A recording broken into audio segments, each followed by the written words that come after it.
Alright, so my top comment has consistently been, how did I set up drums for Fortnite Festival? So it's pretty simple.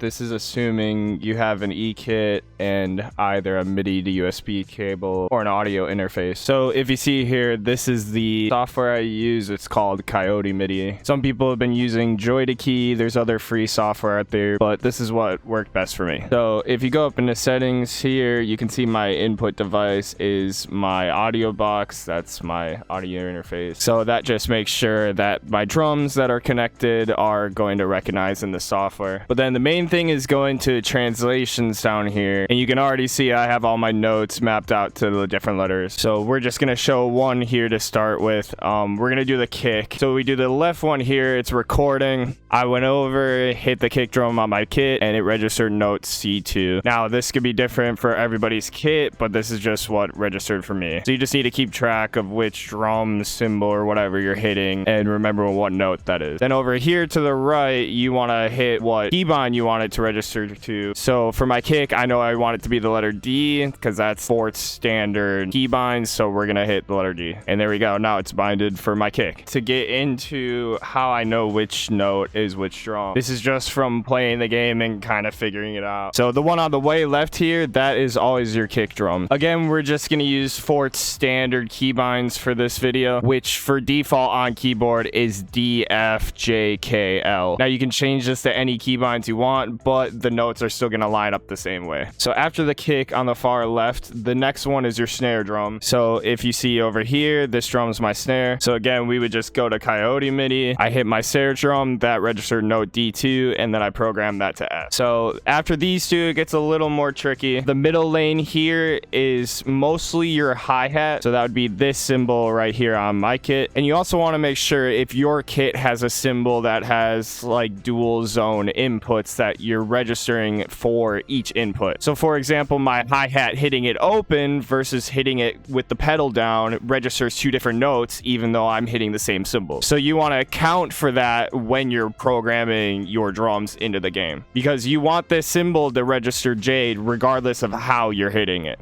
So what I've noticed for Fortnite Festival is after the kick and the snare, it's kind of like Rock Band, where this is your high tom, low tom, floor tom, and then also this is your hi-hat, ride, and crash. That's similar to how Rock Band used to do their charting, where the four drums, they would double up. So yellow would be your hi-hat, but also your high tom. So going through the rest of the keybinds, the middle note, I made my hi-hat, my high tom, and my second crash. This may vary for everybody's kit because, for example, you might not have a second crash. But the hi-hat and the high tom, I would say, are essential. The fourth note here, letter K for me, I map to my ride symbol and my low tom. And again, my ride symbol is a triple zone symbol, so I had to register the bell, the top of the symbol, and the edge that more registers like a crash. Because again, I just want it to register the fourth note if I hit this symbol, regardless of how I'm hitting it. And then the fifth note, that is your floor tom or your crash symbol. There's no identifying way of how to hit it. You kind of just need to do it by ear when you're playing the track. Like you can kind of tell in what situations you're supposed to be hitting a cymbal versus hitting a drum. And again, that just kind of comes with practice and knowing the song. For overdrive, that's a little more trickier because you have to figure out something to hit to activate it. So for me, I have an extra floor tom that I didn't need to map to anything, so I mapped that to overdrive. Another handy trick I found was I also mapped me pushing the hi-hat pedal down as also bass or overdrive. So that way I can kind of be playing and then just hit my foot down and hit overdrive. So again, I'll go through really quick one more time, and I'm just going to use my keybinds for what I map to. Kick drum is D, snare drum is F, hi-hat and high tom is J, low tom and ride symbol is K, floor tom and crash is L. And again, keep in mind that your cymbal or your drum might register two different inputs. Hitting the rim on a snare drum is going to be a different input than hitting the snare drum, so you want to make sure you're programming those both to the letter F because you want to be able to hit the note no matter how you're hitting the drum. And I've also had a lot of questions about the release notes, like the triangles. Now, if you think about it, when you're hitting a drum or a cymbal, after you hit it, you are immediately releasing it. So in faster tempos, like for example, Mr. Brightside, that kind of intro beat, the notes were registering fine for me because it's fast enough that right after I hit it, I am releasing it